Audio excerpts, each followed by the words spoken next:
Hello everyone, I am make.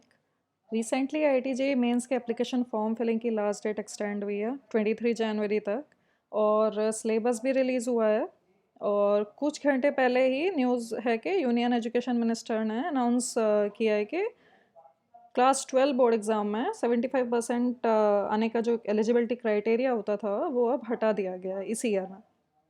ये last year भी हटाया गया था। अभी एप्लीकेशन फॉर्म फिल कर सकते हैं जो स्टूडेंट्स क्वालिफाई नहीं कर रहे थे इस एलिजिबिलिटी क्राइटेरिया के लिए, तो फिल कर दीजिए एप्लीकेशन फॉर्म। बेस्ट है कि हम किसी भी न्यूज़ के लिए जेईई मेंस की वेबसाइट, ऑफिशियल वेबसाइट को फॉलो करें, बिकॉज उस पर कोई भी न्यूज़ कंफर्म न्यूज़ होगी, राइट? बिकॉज डिफरेंट वेबसाइट्स होती है, उन पर डिफरेंट टाइप की न्यूज़ पड़ी होती हैं, तो थोड़ा भटके नहीं, टाइम वेस्ट ना करें अपना। ओके, तो let's go through this IT JEE का मेंस का सिलेबस जो कि अभी रिलीज़ हुआ है कुछ ही टाइम पहले।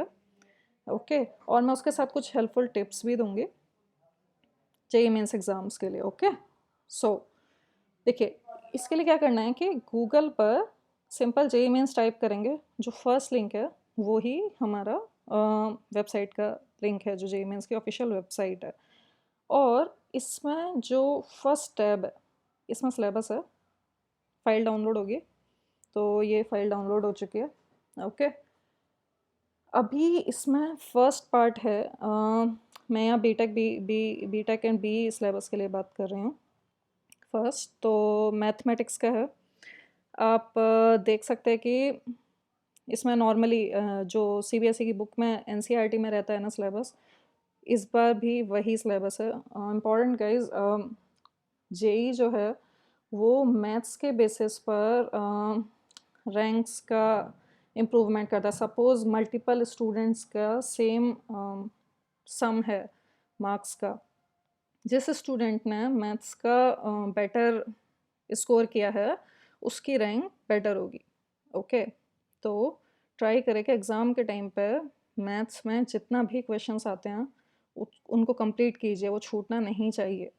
ओके, अभी ये इंफॉर्मेशन कि क्राइटेरिया क्या है रैंक्स का, ये इंफॉर्मेशन ब्रोशर जो जेई मेन की वेबसाइट पर यहाँ पर पड़ा हुआ है इंफॉर्मेशन बुलेटिन में, तो इसमें आप ये चेक कर सकते हैं, इसको भी एक बार पढ़ लीजिएगा, बिकॉज इसमें वो इन्फॉर्मेशन भी है कि एग्ज़ाम के टाइम पर आपको क्या लेके जाना है, वो इन्फॉर्मेशन भी है।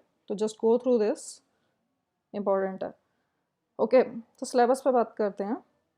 यहाँ पर मैथ्स का देख सकते हैं, one sets and relation and function, ये सभी कुछ सीबीएसई में एनसीईआरटी बुक में क्लास 11 और 12 का आप देखेंगे ना, सारा सिलेबस आपको इसमें मिल जाएगा।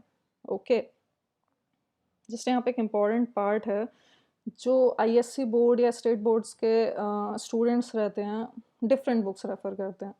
इसके लिए आप क्या कीजिए, अभी टाइम कम है थोड़ा, तो ट्राई कीजिए जस्ट कि आप एक बार एनसीईआरटी की बुक में जो प्रैक्टिस क्वेश्चंस होते हैं एक्सरसाइज में, उनमें जस्ट गो थ्रू देम कि आप कर पा रहे हैं या नहीं। कुछ इंपॉर्टेंट कॉन्सेप्ट शायद आपको कुछ नया मिल जाए। Okay, and apart from that better है कि आप प्रीवियस ईयर के जो जेई मेंस के क्वेश्चंस हैं, या फिर ये एआई ट्रिपल के और भी पुराने में जाएंगे अगर आपके पास टाइम है, जस्ट उनको सॉल्व करिए, वो आपका हेल्प करेंगे। ओके, अभी मैं और स्क्रॉल डाउन कर रही हूँ। लिमिट, कंटिन्यूटी, डिफरेंशिएबिलिटी, बहुत इंपॉर्टेंट चैप्टर है। And just one more thing, limits में इन्होंने बहुत सिंपली ये लिख रखा है ना, logarithmic and exponential functions. Logarithmic very important point, because इसमें क्या होता है, मर्ज करके क्वेश्चंस आते हैं। और मैं अपनी कुछ नेक्स्ट वीडियो जो करूँगी उसमें ये चैप्टर को डिटेल में एक्सप्लेन करने का ट्राई करूँगी। ओके, जिससे कुछ भी मिनिमम कुछ भी याद रखने का रहेगा, आपको प्रैक्टिस करने पर ईजी हो जाएंगे questions. Okay, so you can see कि जितना भी क्वेश्चंस हैं या जितने भी ये फॉर्म्स हैं सभी आपको एनसीईआरटी बुक्स में मिलेंगी। लोग डिफरेंट बुक्स रेफ़र करते हैं, अच्छी बात है, बट एनसीईआरटी को कंप्लीट करना is most important. JEE mains का लेवल उतना ज़्यादा नहीं रहता है, वो मतलब कंपैरेटिवली इजी आता है एडवांस से, तो इसके लिए अच्छे से किया होना चाहिए, कॉन्सेप्चुअली लॉजिकली समझ के किया होना चाहिए। बुक्स को। ओके, नेक्स्ट इज ये तो सभी हो जाता है। Next is physics. Physics second most important है, बिकॉज अगेन आप क्राइटेरिया देखिए रैंक के लिए, तो फिजिक्स सेकंड पर रहेगा। इसमें भी सिंपली जितने भी पार्ट है सारा CBSE 11th-12th NCERT में कवर हो रखा है, कुछ भी ऐसा नहीं है जो कवर नहीं हुआ होगा। ओके, तो इसे अच्छे से कीजिए। और कुछ लोग HC वर्मा रेफ़र कर रहे होते हैं, बहुत अच्छी बुक है, बट जिन्होंने नहीं की है आई वुड एडवाइस कि उसे अभी ना करें, बिकॉज टाइम बहुत कम है JEE मेंस के एग्ज़ाम के लिए। अगेन प्रीवियस ईयर के क्वेश्चन सॉल्व कीजिए इंस्टेड ऑफ कुछ भी न्यू न्यू टॉपिक उठाने के लिए, बिकॉज HCV या कुछ भी और कोचिंग का मटेरियल डिफ़िकल्ट हो सकता है, और JEE मेंस में उतना रिक्वायर्ड भी नहीं है एवरेज स्कोर करने के लिए। अच्छी बात है, अगर अगर आप लॉजिकली कुछ भी समझ के कर रहे हैं तो इतना रिक्वायर्ड नहीं है। ओके, इसमें एक बात इम्पॉर्टेंट आप ध्यान रखिएगा, कुछ टॉपिक्स हैं लाइक थर्मोडाइनमिक्स, या तो फिर या तो फिर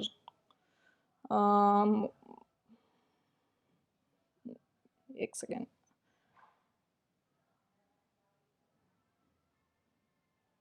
थर्मोडाइनमिक्स है, या फिर एटम्स एंड न्यूक्लियाई पार्ट है। ओके, ये सारा आपको केमिस्ट्री में भी मिलेंगे। ये बहुत इंपॉर्टेंट है कि आप इन टॉपिक्स को कंप्लीट करें, अच्छे से करें, बिकॉज ये आपके 2 सब्जेक्ट्स को कवर कर रहे हैं।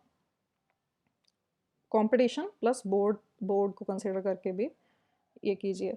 ओके, और apart from that electronic devices जो है, इसमें से काफ़ी इजी क्वेश्चन आते हैं, और स्ट्रेट फॉरवर्ड में मुझे ऐसा लगता है काफ़ी स्ट्रेट फॉरवर्ड क्वेश्चंस आते हैं, तो इसको जस्ट एक बार देख लीजिए। ओके, अच्छे से, स्पेशली गेट्स, सीरियसली ये बहुत इजी टॉपिक होता है, और ये इस पर बेस्ड काफ़ी क्वेश्चंस मिलेंगे आपको एग्ज़ाम के टाइम पर।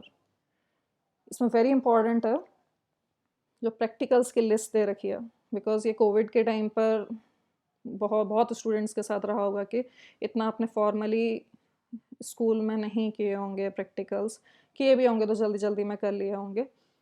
बेटर है आप एक बार थ्योरी अच्छे से पढ़िए इन सभी की, इसका जो न्यूमेरिकल पार्ट होता है प्रैक्टिकल्स का उसे बहुत अच्छे से कीजिए, बिकॉज काफ़ी क्वेश्चंस जस्ट इनके ऊपर आ जाते हैं, जो वर्नियर कैलिपर से स्क्रू गॉज है। ओके, तो आप इनको अच्छे से कीजिए। ये आपको ऑनलाइन में मिल जाएंगे प्रैक्टिकल्स अगर आप देखेंगे। ओके, नेक्स्ट इसकी केमिस्ट्री, अगेन सेम CBSE के 11th-12th को उठाइए, और ये क्वेश्चंस इसके इसके ये सारा सिलेबस कंप्लीट हो रखा है उन बुक्स के थ्रू, तो आप अच्छे से पढ़िए, जो भी प्रिंसिपल के नेम्स हैं अच्छे से याद रखिए, बोर्ड को भी कंसिडर करते हुए। उसके बाद अगेन थर्मोडीसी यहाँ पर भी है, तो आप कवर कीजिए। अदर स्टेट बोर्ड्स या ISC board, again cross check कीजिए आपने ये सारा कुछ पढ़ा है या नहीं।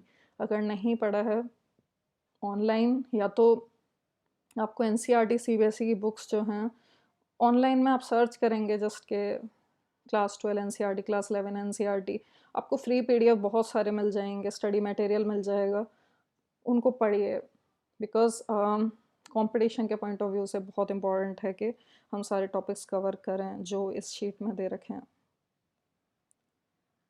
इसमें भी आप देखेंगे, अच्छा एक बहुत इंपॉर्टेंट पॉइंट है स्पेशली केमिस्ट्री के लिए, जितना भी NCERT बुक में क्वेश्चंस दे रखे होते हैं न्यूमेरिकल्स, इनफैक्ट टफ वाले भी दे रखे होते हैं एंड में, उन्हें प्लीज़ कंप्लीट कीजिए। ओके, किसी की हेल्प लीजिए, उन्हें कंप्लीट कीजिए। अदर स्टेट बोर्ड भी अगर टाइम नहीं है उनको कंप्लीट कीजिए, क्योंकि बहुत सिमिलर क्वेश्चंस रहेंगे JEE मेंस में, स्पेशली केमिस्ट्री में कॉन्सेप्ट काफ़ी हद तक आपको सेम मिलेगा। मेरी खुद की रैंक उस टाइम यही ट्रिपल ही होता था, मेरी अराउंड 700 रैंक थी, तो ये मेरा एक्सपीरियंस रहा है। आप कीजिए जो लास्ट के क्वेश्चंस हैं स्पेशली फिजिकल केमिस्ट्री में। और पॉलीमर्स बहुत स्ट्रेट फॉरवर्ड क्वेश्चंस आते हैं, बट ये बहुत एक इम्पॉर्टेंट पॉइंट होता है, एक इम्पॉर्टेंट चैप्टर है, मेरे को ऐसा लगता है। Okay, next is